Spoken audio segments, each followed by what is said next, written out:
And good evening, all. Welcome to Inside Black Stories Matter. I am your host, Jessieca McNabb, and we are sorry for the delay on this full moon Thursday. So, you know, whatever can happen is going to happen on the full moon. So, bear with us and thank you for your patience. I'd like to tell you guys what we're going to be talking about tonight. Tonight, we are going to be talking about intimate partner violence. A very serious topic. We have a great panel that I'll be introducing to you shortly. But as of right now, I would like to introduce, the person that really needs no introduction at all. Everybody should know her by now. The co founder and executive director of TMI Project, Miss Eva Tenuto. Hey, Eva. Hey, Jessieca. How you doing? I'm good. How are you? I'm all right. How your mama doing? You know, my mom is doing just fine. Tell her I say Well, maybe I will, maybe I won't. I don't know if I want to start all that. hey. Come on, quit the games. Quit the games. Oh How my are you today? goodness. You know, it's not just full moon, but I think that Mercury's going retrograde soon, and there's a bunch of other shit in retrograde too. So I'm just blaming the planets on this one. Yeah, they're not lining up right now. No, I they are I, f- I definitely feel the pull not. in my system right now. What's happening with us right Yes. now? So everybody, thank you for your patience as we got off to a late start, but we are glad to be here now. I am definitely glad to be here right now. And Eva, I'm so glad you're here. And you got a couple things you want to tell us off the top, or am I just Yeah, gonna well, I'm run going to make past some you? announcements at the end. I'm not going I to hold know it. us up with any announcements, but I do just want to give one shout out to one of our sponsors who's helping us put this show on tonight, Toyota, Prestige Toyota of Kingston. They have sponsored us generously so that we can make our online programming suggested donation only. And it makes our programming accessible to everybody. So we're really grateful for them and the community investment that they've made in us. And just want Mm, to give them a little shout out for that and say yeah, thank definitely shout out to Prestige Auto, and we appreciate everything that y'all do. And I know that I probably going too far asking for one more thing, but I was just looking for a little company car. You can write Inside Black Stories Matter on the side, or TMI, and I'll be like a rolling billboard we'll see for what we them. can do. Yeah, don't make it a 5 speed or nothing like that. I just need No, something I could it press. doesn't have to be standard, but we'll see what we can do. I know, because I know the standard cars is a little cheaper than the automatics, but Did you ever learn on standard? that's the first thing I learned how to drive on. My dad insisted on teaching me on standard so I would never get stranded anywhere. I feel like Exactly. nobody drives those anymore. Do people drive those anymore? Well, there's a few people that drive them, but I could tell you just a really quick story. I dated somebody who had a standard, and he thought he was smart, and he was like, "Oh, you don't know how to drive that," so he left the keys at the house, like just threw them on the counter and dared me to drive it. Uh huh. And I drove it from Accord to Kingston in like second gear, and I got to Kingston, and they were like, that car don't smell right. Something's not right." Well, you know the funny thing is that that you drove the car incorrectly, and also that you said he. I just have to Yeah, point that that out. was in the Can't beginning help of time. Judgment free zone, Eva. Don't judge me. it. I'm not judging. No judgment. No judgment. Yeah, so we Thank got a you, Mika. so we got a great show. Thank you, Eva. We'll check you out towards the end Sounds to bring good. you in to wrap it up. I sure do appreciate you. So I'm gonna like to introduce my panel, my co-partners, my co-conspirators, my partners in crime. Up first, and I won't give his nickname so we don't have to explain it. First on our panel, we have a local legend in the making. He's a community activist, worker, trustee of Good Work Institute, and if I could get this stuff out of my way, and a radio personality on Radio Kingston hosting Hip Hop 101. And if you're missing that, you're missing it. And daily relaxation segment called Breathing Together, which is also on Radio Kingston. And he is also a workshop leader for TMI Project's Black Stories Matter. My compadre, Michael Blumenthal. How you I- doing? I'm doing all right, and you need to know I drive stick. That's my Oh, car. snap. That's right. That's what I see you driving in? Yes, you do. Oh, Micah. Oh, Micah. Very good. They're good on gas, too. Yes, they are. If you know how to drive. If you don't know how to drive it, you'll burn We some heard stuff that. up. I went through 2 clutches. Then he was like, I'll give you driving lessons. I was like, I already know how to drive it now. So how's life been treating you, Micah? You looking good? I feel good. Thank you for that amazing introduction. Thank you, and I'm really happy to be here. It's nice to be here with and everyone else that's on this panel tonight. Yeah, we're Looking gonna have a forward to great it. show tonight. We're gonna have a great show tonight. It's gonna be a great discussion. So I'm gonna bring in our other part of our trio. Um, she really needs no introduction by this time, but I'm just gonna do it just to do it, just in case somebody doesn't know. So next on our panel, we have a superstar, and I do mean superstar in the making. She's an author. I believe she's an activist. Just a phenomenal woman all over. Her first book, Great Space of Desire, Writing for Personal Evolution, is a memoir on race, identity, and healing. She is also a TMI Project alumni performer and now putting her talents to use as a workshop leader for TMI, assisting storytellers with bringing their stories to life. No introduction needed, but I'm going to say it anyway. The fabulous Dara Lurie. How are you, darling? Hey, Jessieca. Great. What's going on, Dara? I'm hanging in. I'm doing good. I always am doing better when I'm in the same space with you. Oh, you're going to make me cry in front of all these people. People don't see me like that, Dara. But thank you. Jared, do you drive stick? You don't want to hear my stick story. It was a tragedy. So there is a history, but yeah, I won't go. Okay. So you just put it in drive? Yeah, it drove, it stopped, it drove, it stopped, it drove, it stopped. And we made it 5 miles that way. I don't know what we were doing, but where there's a will, there's a way. That was my thing. Did you have whiplash? Because that's what my problem was. Oh, yeah. The bucking. I think the car had more whiplash than I did. But, the bucking and trying to get going on the hill.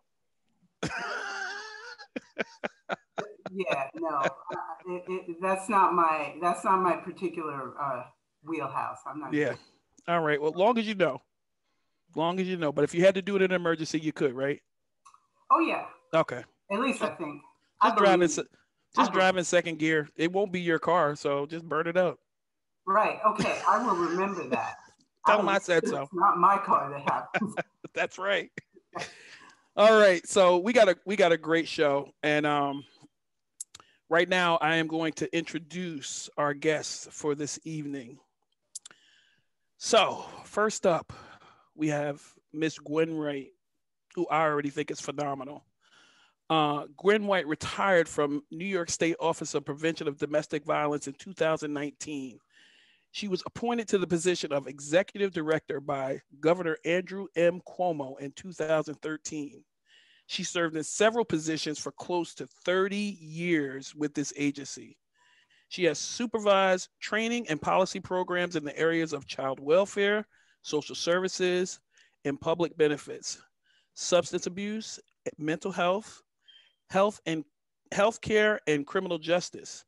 She is a former executive director of New York State Coalition Against Domestic Violence.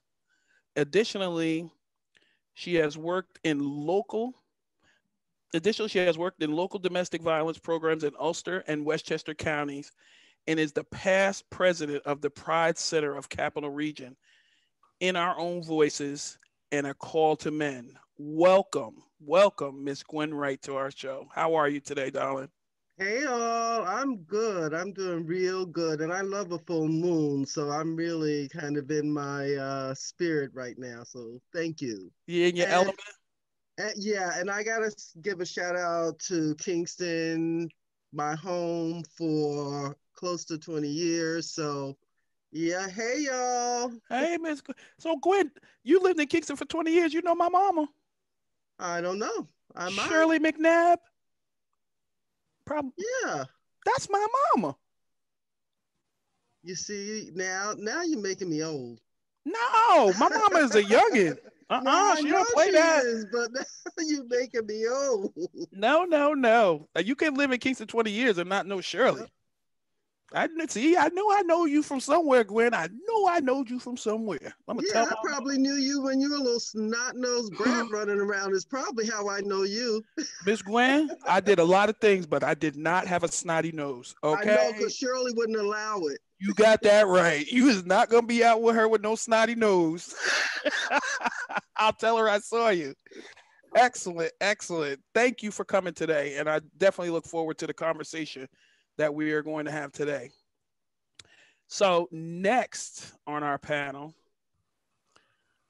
uh, I'm going to tell you right now, it is my absolute pleasure to introduce this incredible woman that I have the honor of calling my friend, Erica Brown.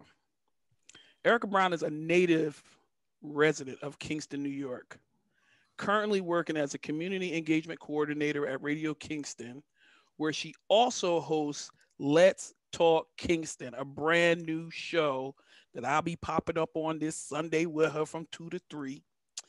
And she is a board member of both the Kingston Farmers Market, Good Work Institute, and supports other nonprofits in Hudson Valley.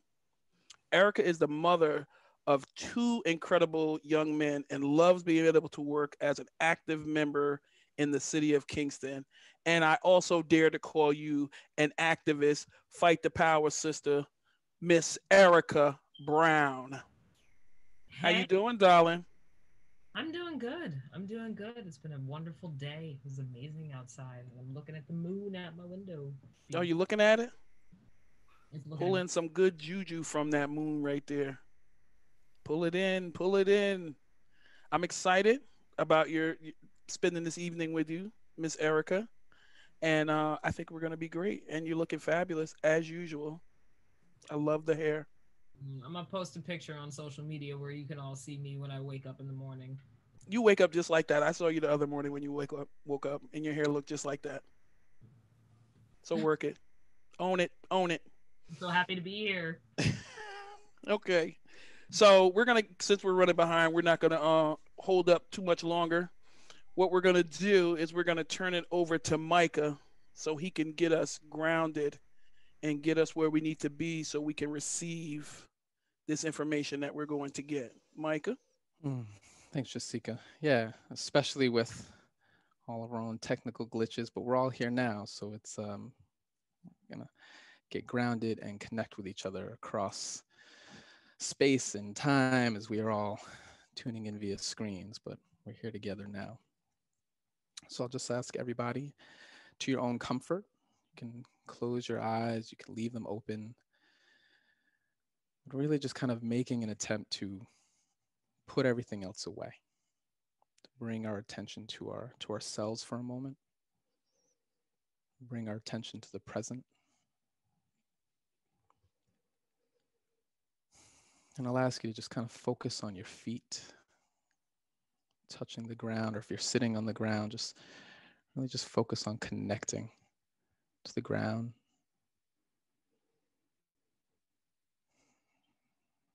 Feeling supported.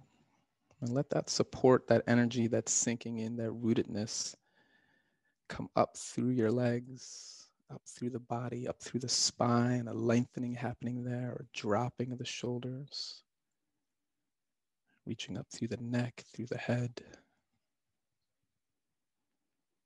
We'll turn our attention to the breath for a moment. So as you inhale, just think of this lengthening, this lifting up, this rising. And as you exhale, think of rooting down and connecting. Just with each breath, continue that, just a lifting up, a sinking in.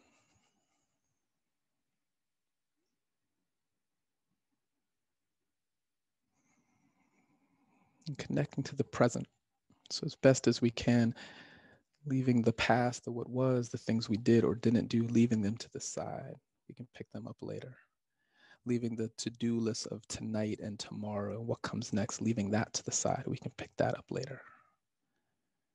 We'll do our best to be here now, connecting with each other, connecting to the stories that we're about to hear, connecting to the conversations, and just really being here, giving our full attention as best we can to this moment.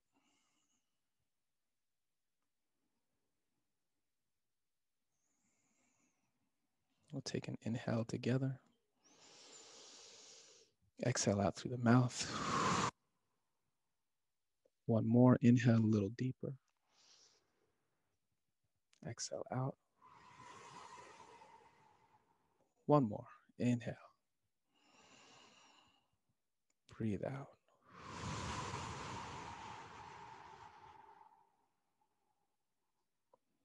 Now we can sink in and listen. Thank you.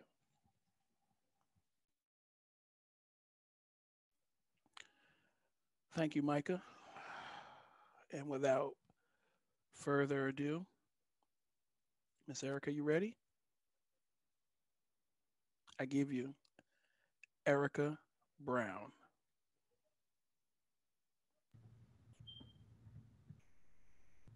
A fucking corned beef sandwich. He wanted potatoes and carrots and cabbage? Of course. I can't read his mind. He always expects me to read his mind. Everything I do, I take his reaction into account.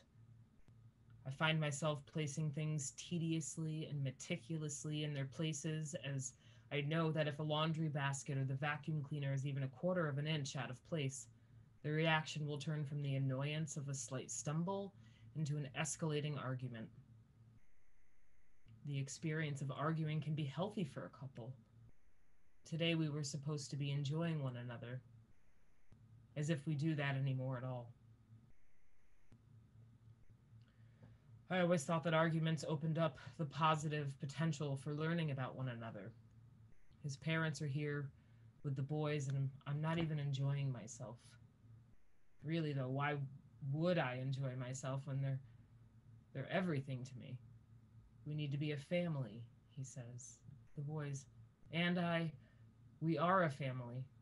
Every day I learn a little bit more about these two small humans that I've been blessed to create. It's for the children. He's got to be kidding me. Is it for the children when he comes home, when he's done with work after I've prepared dinner and done the laundry? Is it for the children that he rarely comes through the door without a case of Keystone Light in tow? I know the monster that is born out of the consumption of that godforsaken shitty beer. He tells me I'm selfish, unreasonable, irresponsible. I go to work 5 days a week, carry this 12 credit schedule at school, and I have made sure that my baby is close to me, and so I enrolled him in the child care center on campus. 4 days a week, we travel together, talk, figure one another out, slowly, out of love, a non-toxic love.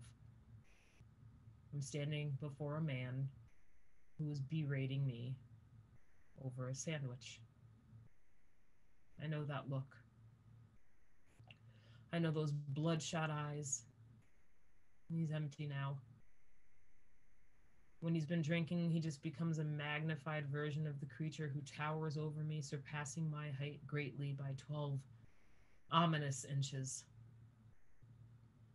When he is angry at me, he follows me, thundering footsteps at an increasing pace.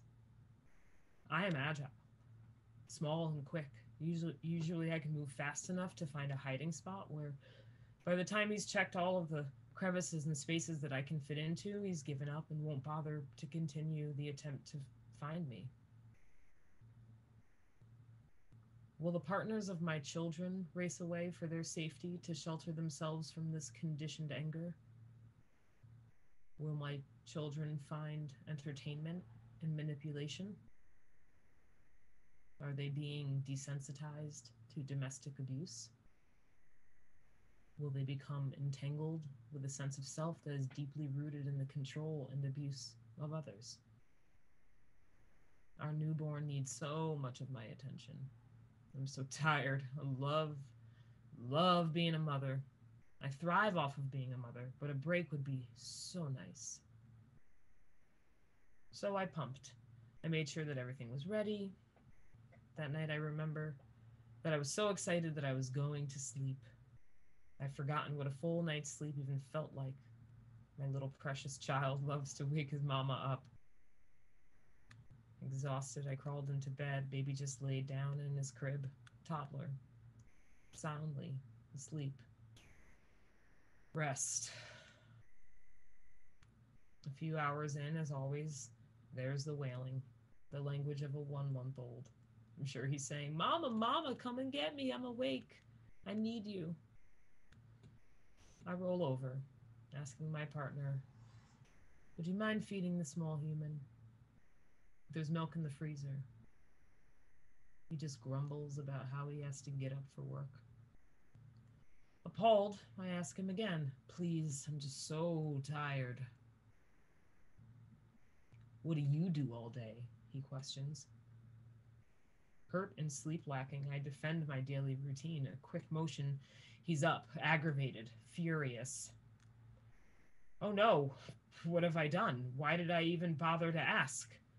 I sprung off the bed and ran for the bedroom doorway. I quickly stumbled, tired, down the hallway to my toddler's room. The baby's still crying. He won't hurt me in my 3-year-old's room. Never. There I felt safe. I stood there relieved. It was my mistake, as the hand of a man who was 12 ominous inches taller than me snapped his arm forward, catching me by my neck. He lifted and lifted. I rose. I dangled in fear with the realization that even our children have no effect on his reasoning. I fell silently to the floor. When did I allow myself to become so quieted? Somewhere along this timeline of our relationship, I slowly eased into this false sense of comfort. The fear that becomes more frequent as moments pass is gradually forgotten when offered the mere consolation of expensive material adornments. I walk past the fist-shaped hole in the wall now as if it's a part of the everyday decor in every household in America. The designer purses seem to get larger in correlation with the length of distance I slide, shoved, smacking against the hardwood floors. Shame. I've been quieted by the amount of shame that I feel every day for the life that I have allowed myself to fall so depressingly and fully into. Look at him still babbling, all of these people staring. What must they think of me, allowing such disrespect? Disrespect.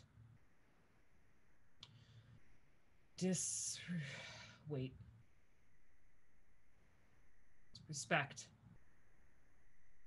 Self-respect. Self-respect. I don't have to be quiet. I used to be strong. I can be strong. Sure, I'm not sure how I got here, but he would never expect me to walk away. Calmly. Say the words. I'm done. Okay. Turn away. Jesus, I'm so tense. Look for a napkin. Look for a napkin. Don't turn around, and he won't see your tears. And in this moment, my heart finally finds its voice. Move, it says. He won't follow you. I take a step. Now another. That's it. Keep going. Self-respect. Step by step, I distance myself from the person I have come to believe I am as I move gradually closer to becoming the person I've always respected. I never turn around because I know that behind me is the ghost of a woman who hangs her head in shame. She is quieted by fear. all because of the order of a sandwich.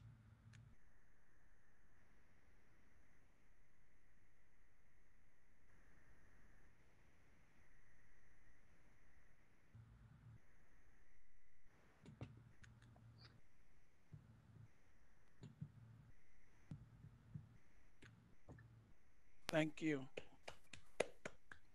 Where's my people at?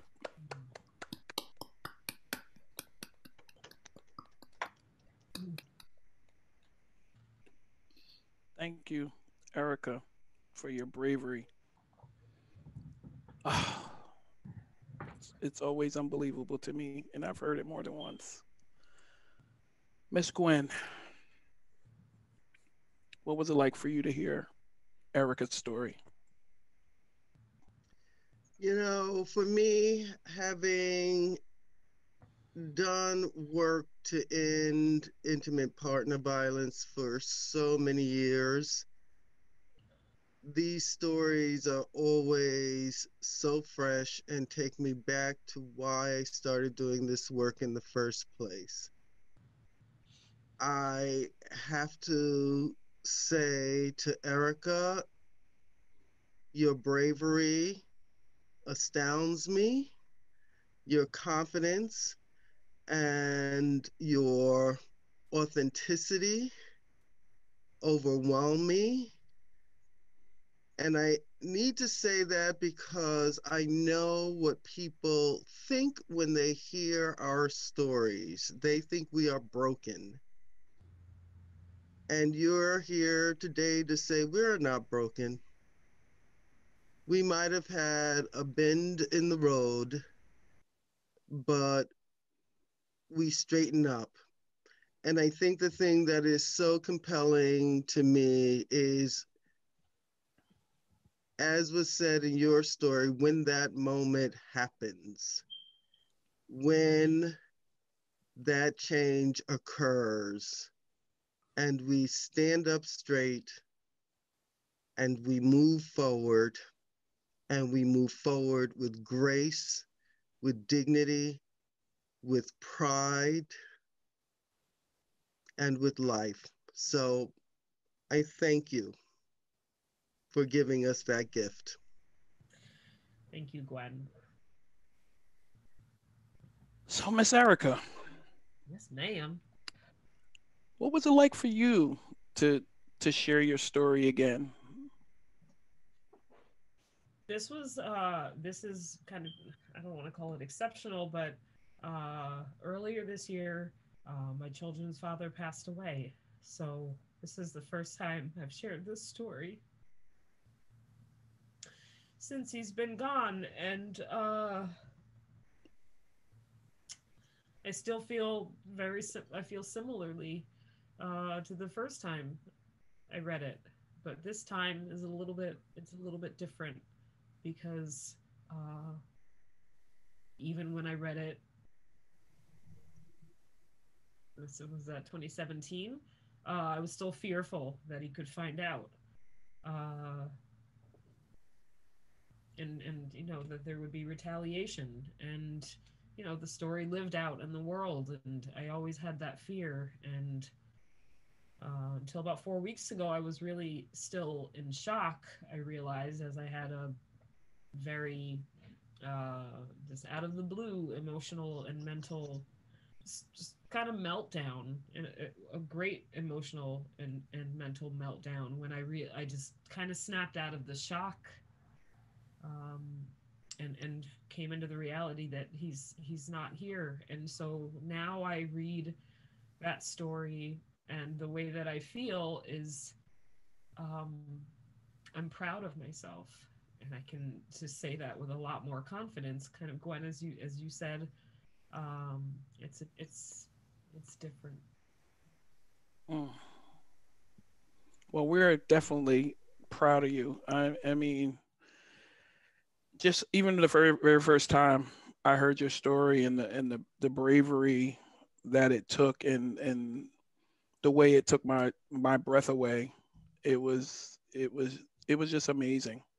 I mean, it was just amazing, and I just want to go around the table and just get everybody's thoughts on that. Dara, I mean, you heard it before and you're hearing it now.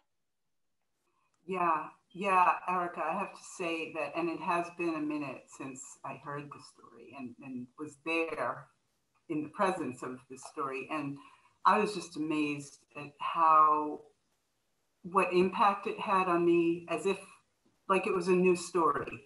So there was some fresh energy for me here. And maybe it's what you're talking about, just how it's, how you've progressed through your timeline with this. And it's such a beautiful story. I mean, there's so much pain in that story, but there's so much incredible beauty in it. And I want to acknowledge both. The types of relationship that you speak about, the connection with your young son, and the talking and the getting to figure each other outness of that relationship. And I just, it's just so beautiful. So I just, I kind of feel all chilled and tingly from listening. Micah, you on the table? I actually want to I want to ask you what you thought about listening to that. And then on like the back end of that, maybe a male point of view for like, these types of incidences.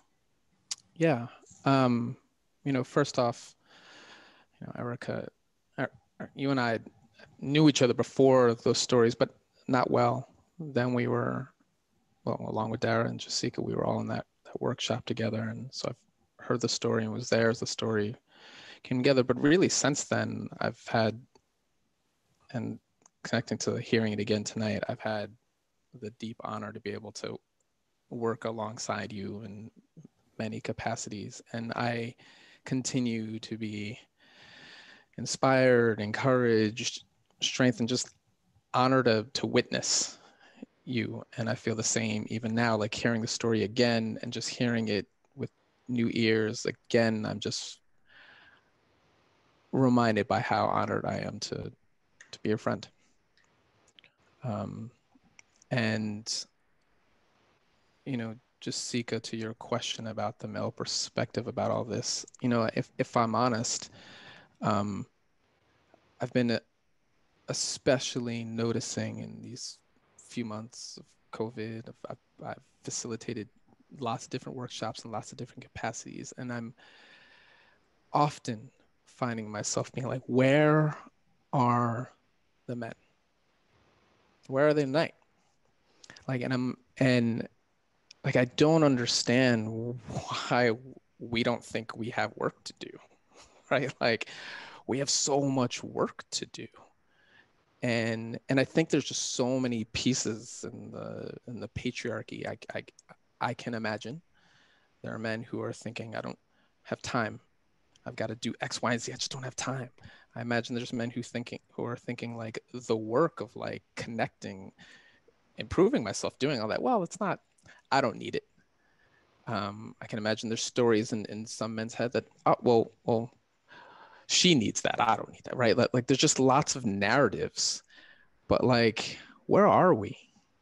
Like in this time where we're waking up maybe to the ugliness of the extractive systems of the world. Like it's only useful to see that out there if you're seeing it in here and addressing it in here. And I'm discouraged by how much I'm not seeing men doing that. And directly to the story, I believe that maybe it's because as a species we're too young or too experienced or too immature, but we don't know how to handle power. And if we figure that out, we'll figure everything out.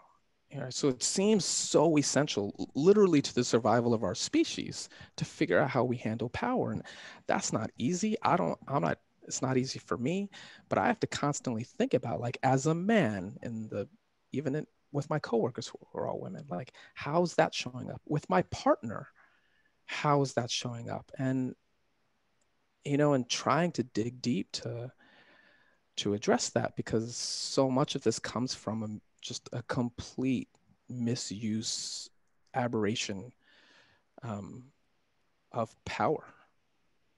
Because with our fear, we just seek power over. And I don't know how many times we got to do that, play out that story to realize that's not healthy. Yeah, it is a deep discussion, and Gwen, maybe you could to speak to that too, on not necessarily the ratio, because I know intimate partner violence goes both ways, and a lot of people don't think that it goes both ways, but it does go both ways.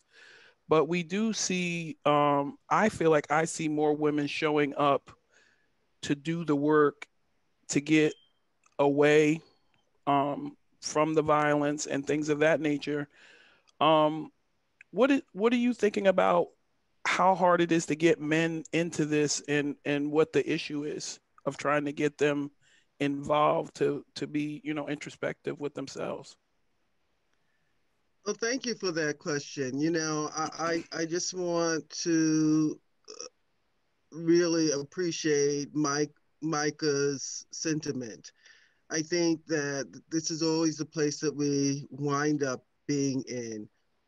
Where are the men? And you're right. Yes, there are men who may suffer abuse at the hands of their female or male partners, and I want to lift them up in the same way I would lift up all victims. But I think at its essence, as Micah said, it's about the power. And let's be real, we know as women that we don't hold it.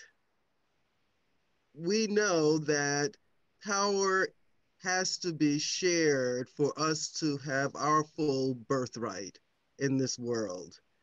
And we live in a culture where that has not been lifted up, where that has not been supported, and where, in fact, at every turn, attempts are made to tear it down. I mean, we're living through that on a day-to-day basis right here, right now, when we look around us at what is happening across this country politically.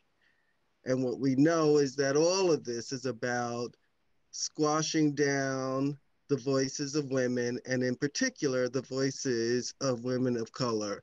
And so I say to the men in the world, if you love us as you claim to, this is your work. This is indeed your work. Like Erica, as someone who survived abuse at the hands of my former husband, I worried about my infant son, but I know that by the grace of God and with a lot of strength and courage, I have raised a young man who understands what that dynamic is and who can go gracefully into relationships with women where he understands that a relationship has to be based on equality and equity. And I think that that's the challenge for men. Those are two things that just don't sync when it comes to how they engage with women. But we are at a place where we can change that dynamic. But women can't keep holding up that sky by ourselves. Our hands are getting real tired. You know what I'm saying? That is So for come sure. on, brothers, help us out. Yeah, because I mean, to me it just goes so far back with the like inherited trauma of how men are built. I mean, and I can only speak to my own experience of watching my dad and watching my uncles, and men aren't supposed to show emotion, and you're not supposed to cry, and you're supposed to be strong, and you're supposed to be the breadwinner. But we're in 2020 now, and that script has flipped a lot because women are working, and sometimes, most of the time, they're making more money than the man sometimes, and they have like processing issues with that. um so I don't know if that's you know layered into all of that, and the violence comes from them trying to regain their power. I'm not sure. I'm asking the expert. Well, I think that is indeed part of it, and I'd be happy to hear from Dara Yeah. her thoughts on this. But here's the thing, you know, as a Black woman, I grew up, and I'm always having this conversation that I grew up in a household. Mom worked as well as my father. Sometimes mom worked two jobs. And I understand the historical um, demands that arose for men like my father, who were so disempowered in so many ways historically. And so, yes, my mom could find two jobs while he was hustling to find one. But and what that means, what does that mean in two, and I can't answer this question because I'm not a man, but what does that mean to a man who feels that all options are closed to him? And here is his wife, the mother of his children, doing it all, just like Erica said, working full time, taking a course load, raising your kids. I was there. I did that. I wasn't sitting home while my former husband worked. We were supporting our family jointly, and that historically had always been my worldview. So I think that we have to sort of take ourselves back to where that all moved us to, that we could not embrace that a partnership, a relationship is about sharing those experiences. And how do we brush off that historical trauma? Yeah, yeah. Wow. Yeah, I'm really so fascinated with each perspective. And I want to just reach back. Micah brought in the evolutionary perspective on this because, and that to me is something I've been thinking about a lot, this idea of us as a species. And, do we have the intelligence, the emotional intelligence to survive and thrive as a species? And so thinking about, that question, where are the men? Where are the men who are willing to step in and do this essential work?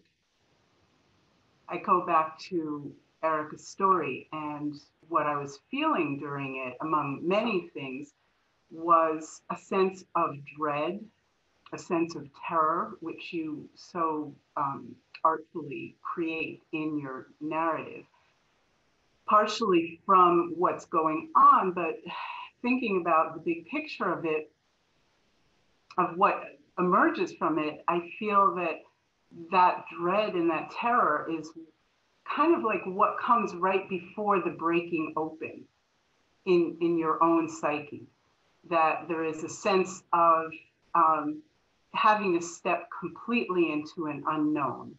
And clearly it's away from something that's very threatening, but it's also into something that's threatening because it's unknown. When you say, I'm done, and don't turn around, just walk forward. And that is a terrifying and powerful action that you took.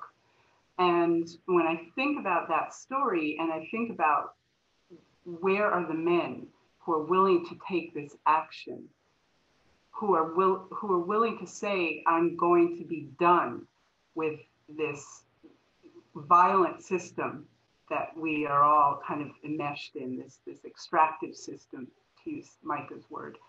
And I think there's a sense of terror at how do we, who some of us have been at the top of the food chain, because we're not exclusively talking about Black men, we're talking about men.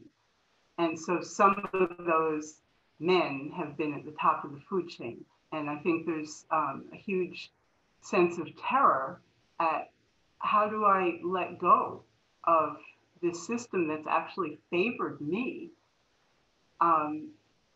Yet at the same time, the signs are growing so loud that ultimately they're not going to favor anybody, because we're so, from a personal to an external social, environmental scope, we're in such a damaging cycle, or yeah, I don't know a better word, but we're just in such a damaging system that the violence that we hold within is expressing at every orbit, if you want, or every circle of that.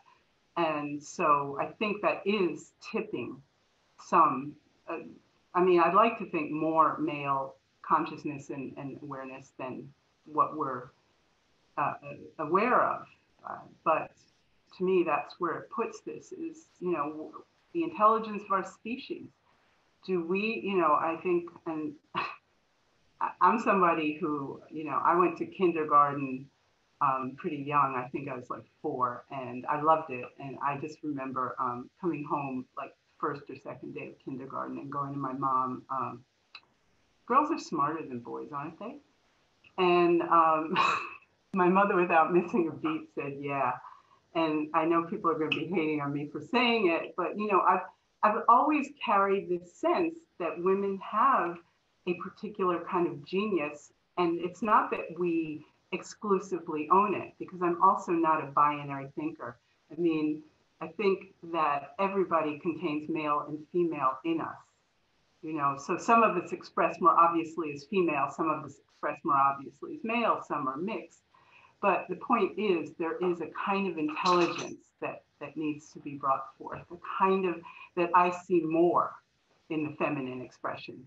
But I would gladly share that and say that there are many men who are capable of that expression. And invite them. Can I connect to that, if that's okay? Is that okay, Jessieca? I think so much of that intelligence that I'm honestly trying to learn, which connects to the violence, is really an emotional intelligence, right? Like only recently do I feel that I've just begun to like scratch at the vocabulary for my own feelings, and to know that I have them, to value them at least as much as any intellectual intelligence, right? And when I think about how much that's connected to really nonviolent communication or conscious communication, the ability to actually be in my feelings, and that to not know it, to not know that I feel, to not value that I feel, how much the doorway is then open for violent communication, which we're all immersed in violent communication. That we've all been taught that. But like the closing off of my feelings just seems like, it just feels like that kind of communication then just like it's got all the fertile soil it needs to be like the method, right, to communicate violently, because it's violent to cut off my own feelings. That's violent. And so then it seems like I can then only express myself from a more violent place, and to, you know, and I'm saying all that because as men, like, we're often cut off from that.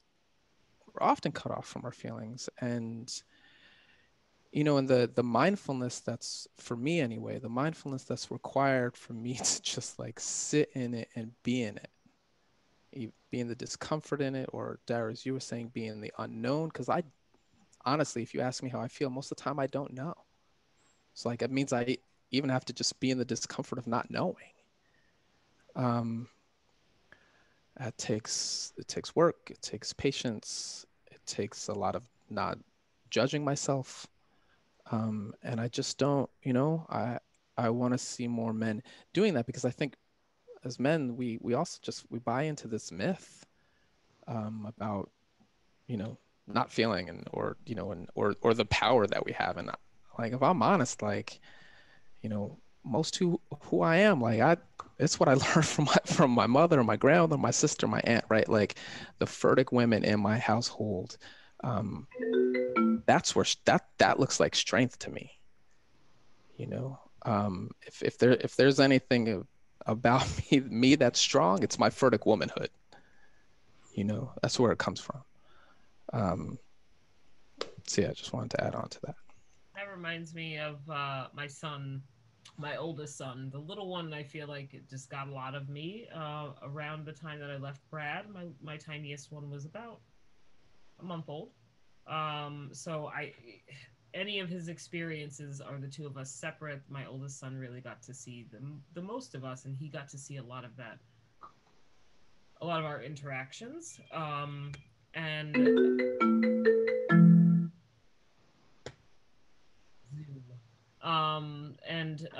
what I'm appreciating now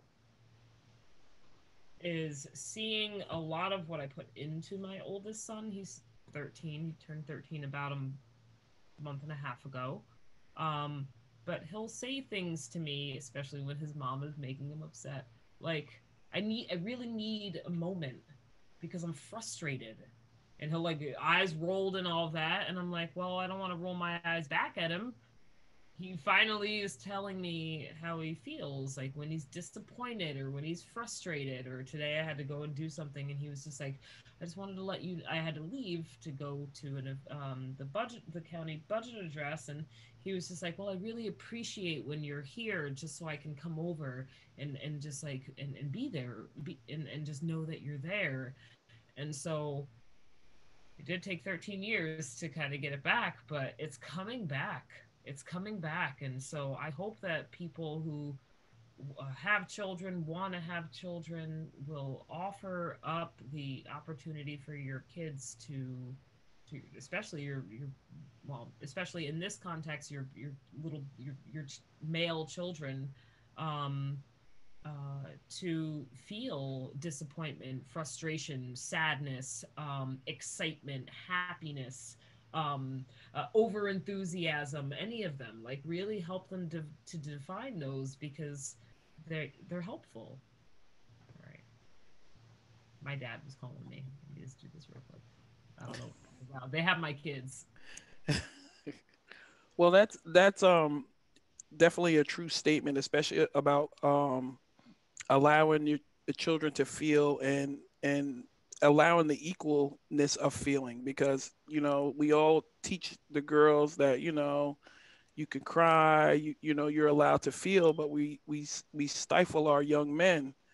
And I watched that as my nephew was growing up. We all live in the same house, and he is a very emotional young man. He's very compassionate at even such a young age. Like, I had some major surgery a few years ago, and he came in and he was beyond his years with compassion, and the nurses picked up on that. Like, he was concerned, he was rubbing me, he was consoling me, he was asking me how I felt, and he was like 7. So his those things are great things to allow to develop in our young people. And I feel like especially in our men, that we have to show them that, and then we have to equip, not only show them the how to have the emotions, and it's okay to have the emotions, but to equip them with tools to deal with the emotions. Gwen, maybe you could speak a little bit better to that. Well, I think you put it really solidly, that it's all of our jobs. I think that one of the things that I don't want folks to leave with is thinking that we as mothers have to groom our sons to be better men. Well, I don't accept that. I think we as a people have to groom our children, male and female, to be better people, to again, going back to Erica's story, to understand what respect and what self-respect are. And you can't respect yourself if you are causing harm to others. It's just not possible. You just can't do it. You may lie to yourself and think that you can. And again, we see that happening day after day all over the place. But you cannot respect yourself when you are causing harm to others. And so you need to just let go of that notion. And I think that we do have the opportunity, and I see it around me. I mean, I see a generation of young men that are very different from the boys and men that I grew up with. So I do have hope. I do think that Micah has allies in this work. You know, I've done a lot of work with an organization that I know you all are familiar with, A Call to Men. And, you know, their goal is really to help open these conversations with men about how to break out of that box. Like, you can't live in that box. That box is harming you. And so you need to break down that box in order to embrace your humanity. And I really believe, I truly believe that we can do that. We have the opportunity to do that. And I know that with the young men that I come into contact with through my own children, that I can see and I have conversations that were not possible for me to have when I was their age. That's definitely true. And just to cut, not even to switch gears a little bit, but just to ask, um, like during this pandemic, during this COVID time right now, we have definitely seen um, intimate partner violence on the rise. Um, and I think people are finding out. I think people that were in situations already like that were probably worse. And then I think that in this COVID time, it has created that situation just because of the magnitude of stress from the pandemic and the magnitude of the pandemic that was already going on before the pandemic, and we're seeing an increase in that. What kind of advice could we give to these people that are, you know, kind of just jammed up on top of each other for more time than there usually are, with all these other variables coming in, teaching your kids, the loss of your job, not enough money. I mean, there's so many things that are creating this now. I feel like maybe people react in a violent way just out of pure frustration, and it just happens to be against their partner because that's the person that's there. Yeah, you know what? I think that what we are seeing is that our usual coping mechanisms have just like fallen apart. I mean, Yeah. they just aren't there. You know, whatever when we as a state were on lockdown, the idea of walking out of your house or walking out of your apartment and going to your healing place, whether that was standing out in your yard or going to the park or going to a neighbor or going to that coffee, whatever it was, that just wasn't there. And so I think where we found ourselves was being in a place where those tensions existed and became exacerbated because there was no outlet. Not for the person who caused harm, nor for the survivor. I mean, where was the survivor going to go with their children when things were locked down? Yeah, I can't even get on a bus. You know, when I left my ex-husband, I took my kids. I got on a bus. I had never been in a bus in Ulster County in my life, but I figured it out. Well, you couldn't even do that. And so, you know, it's just like get on a bus, go to the end of the line, and then figure out the next step from there. But that wasn't even available to us. So I think that it just created an entrapment that we had not expected. That being said,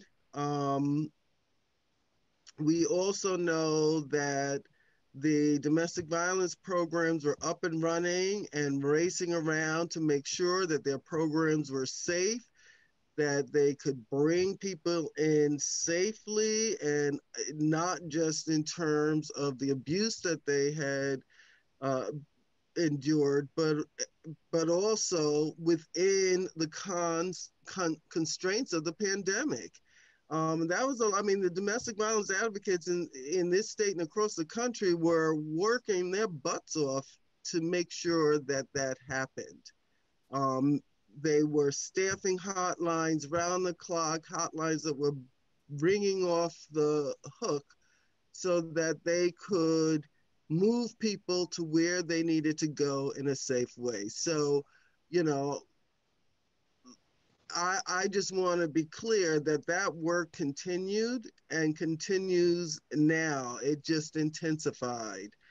Um, and I also feel that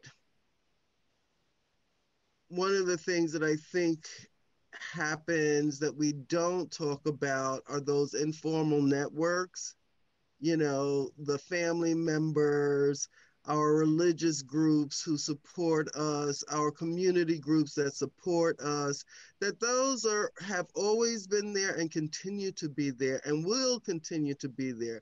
And those same folks are the same folks that want to engage community-wide to talk to not just survivors, but to also bring in the person who caused harm and say, look, not only are you causing harm to your partner, but you are harming our community.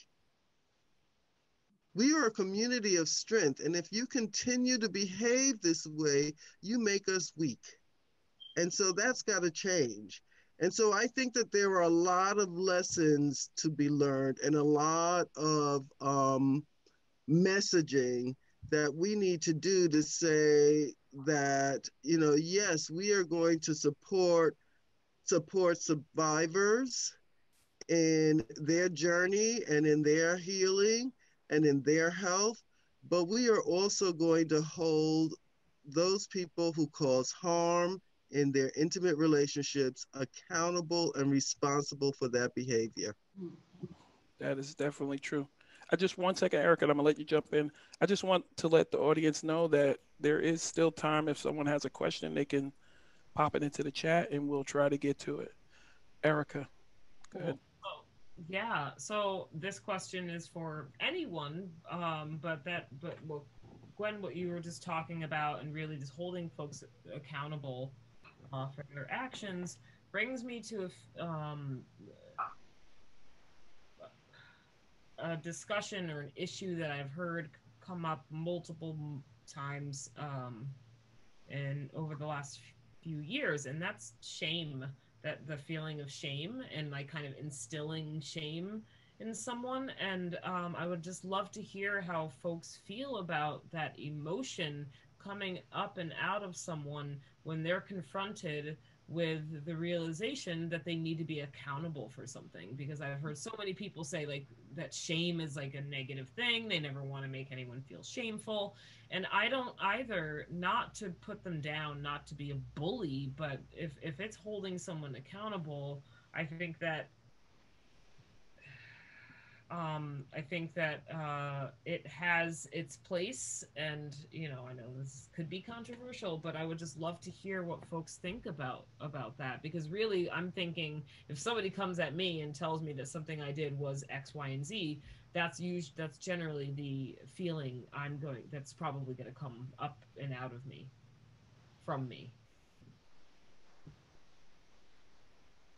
I have a thought on that question from perspective of human beings as being hardwired to be relational, to be whether tribal or other units of relation, and the power of that dynamic to be, I think what you're talking about, to be put to good use.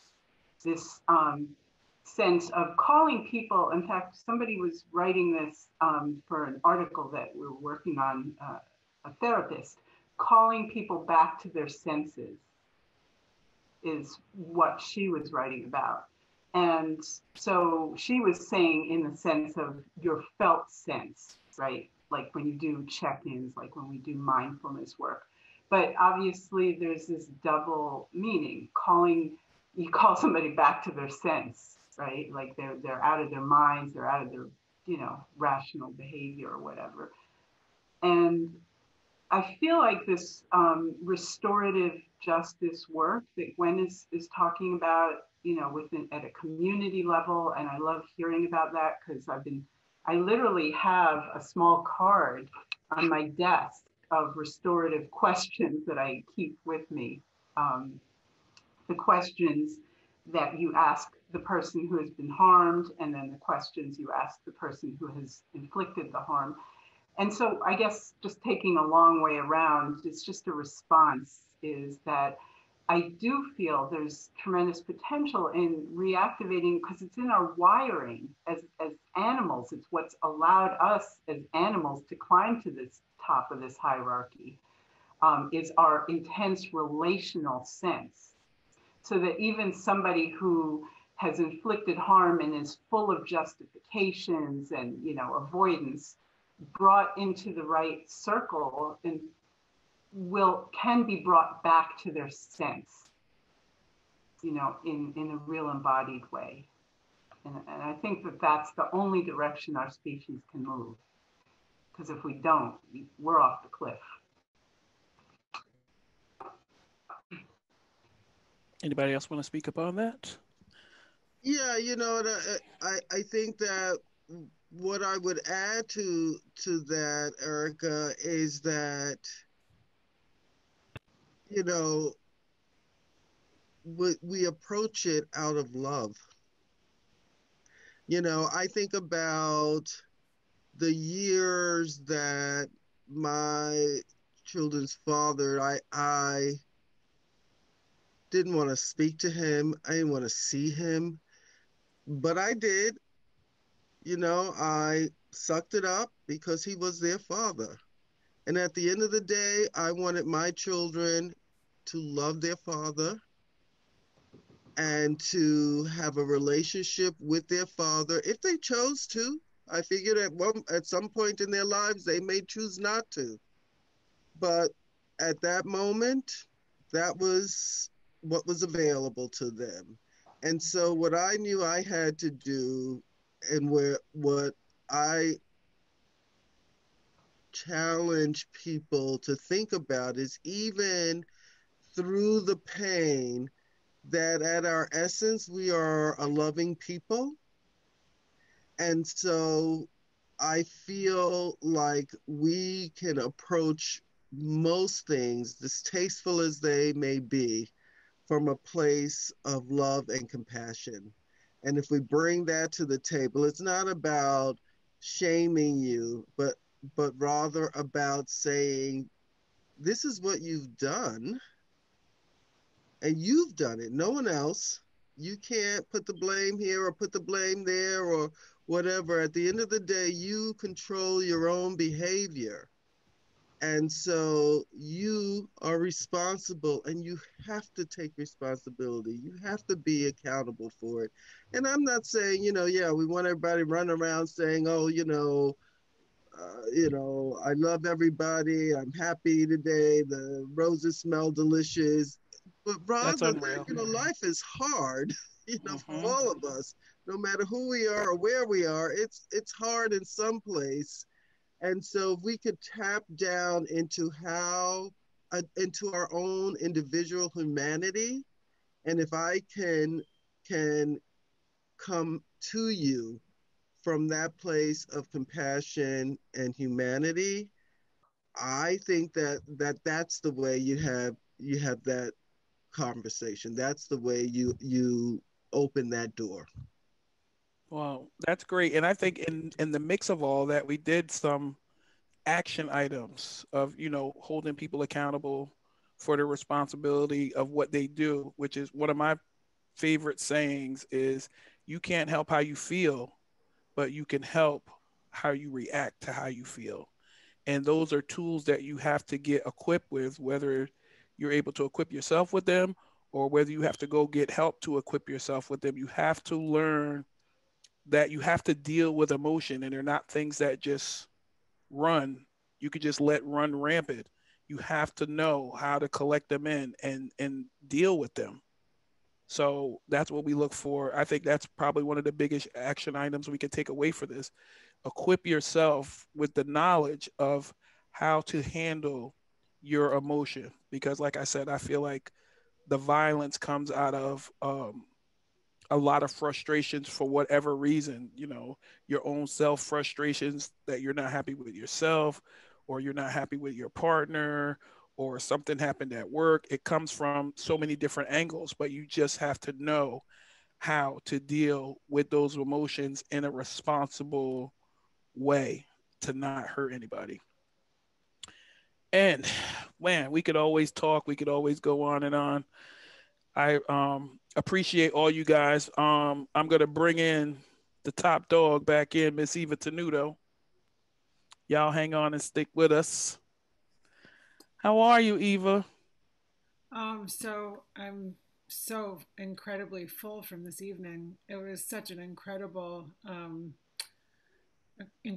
night of conversation and storytelling, and I really love and admire, and I'm grateful for all of you and for your honesty and sharing yourselves in such a vulnerable way, so that we can have this conversation and try to, um, do our part to shift the cultural narrative. It's the reason we're all stepping forward and are willing to be vulnerable.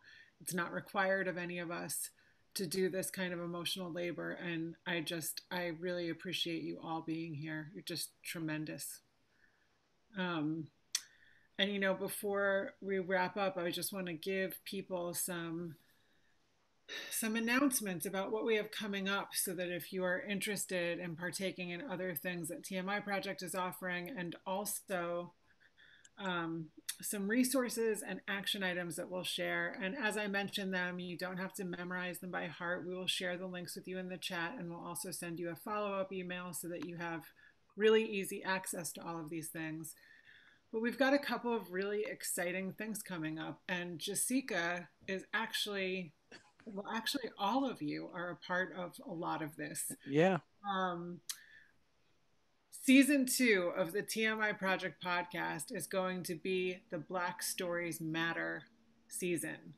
And so Micah and Dara are co-hosting this season together.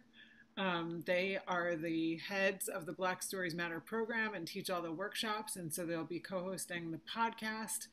And we have a feature episode, which features the one and only Jessieca McNabb. And so her episode really highlights the story behind the story. Like, we really get to learn a lot more about you. And a lot of times people come and see our shows and see the storytellers on stage and have so many questions after. And you really answer every question people could possibly have. And again, put yourself out so vulnerably to be able to share this other side of yourself. So that launches on October 28th. Erica's story will also be a part of that podcast. So we're really excited to feature all of you. We are celebrating the launch of the podcast with a new Black Stories Matter performance, Every Word Spoken. There's the link right there in the chat with a link to tickets. It is free with a suggested donation. It's going to be all new stories. They're in development right now. And so we're really excited to bring that new body of work to you. I hope that you will join us and subscribe for the podcast and come hear the new stories. Jessieca, yes, darling, part of the featured storyteller, also got herself on another storytelling performance. She's going to be on Risk next Friday at 10 o'clock. So if you would like to check her out on Risk, she's going to tell her story Risk style, which is no cards, off the cuff. She gets to go wherever she wants to go, so you know she's going far. you know I'm going deep. Bring your scuba gear. No. It is fun to watch her go off, I have to say. And I just wanted to mention a couple of resources that we have. TMI Project put together a list of resources for anti-racism activism. We hope that you will look at it, educate yourselves, click on the links, read the books, read the articles. It is up to us to do that work, to investigate and research and be curious and look for blind spots and be willing to do the work to address the things that we cannot see and be willing to start seeing things through a new light. So I hope you'll take advantage of that list that we put together. I also just thought, as I was listening to all of you talk about the issues that we're all facing during the pandemic, I just wanted to mention that O Positive has a free mental health hotline, and it's available for anybody. Anyone can call and get help. I'm sure that they can help you find other services if you need them, so I wanted to make that resource available.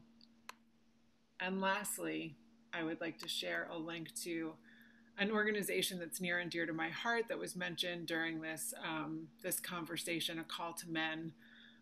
For all of the boys and men out there who would like to get more involved but don't know exactly what to do, look at their website. Listen to Tony's TED Talk. They have educational tools for boys. They have a lot of resources. I am in love with the work that they do. We collaborate, and I think that they provide a really good context and to really explain why men benefit from being involved. There is such a benefit to the man individually. Of course, women are going to benefit as well, but I really do feel like until men learn how to experience their full emotional capacity, they're living half a life, and that's such a shame. So I hope that you will take advantage of that. The resources are just immense. And Erica, thank you so much for sharing your story again. And Gwen, thank you so much for coming. You've been to a number of our shows now, and I was so happy that you agreed to be here and participate in this conversation in a deeper way.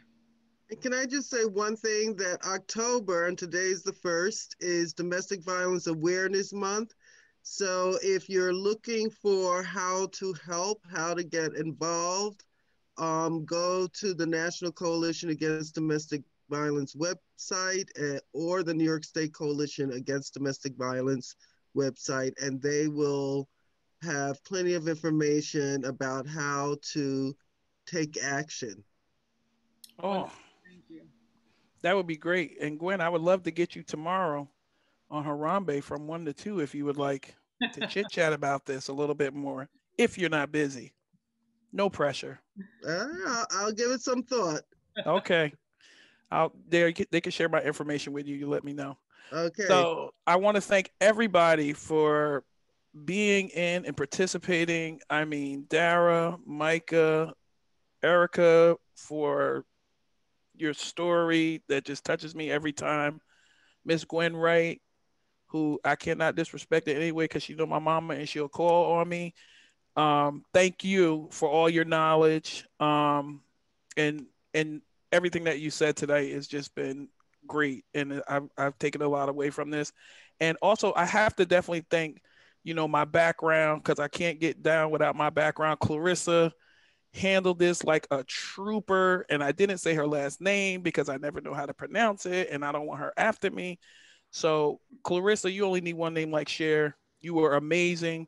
Thank you for getting us off the ground. Eva, thank you always for creating this platform us to keep expanding on and educating everyone out here in the world, because we international. What?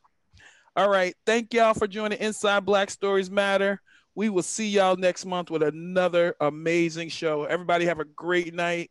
Clarissa, did you get the picture?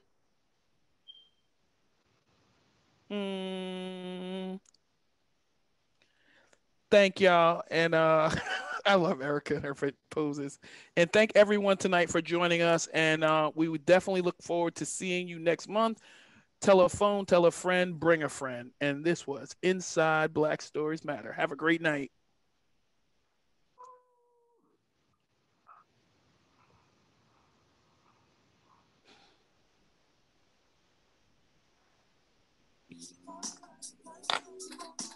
Great show, folks.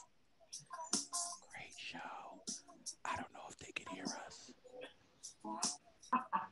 but it was a great show. I love all of y'all.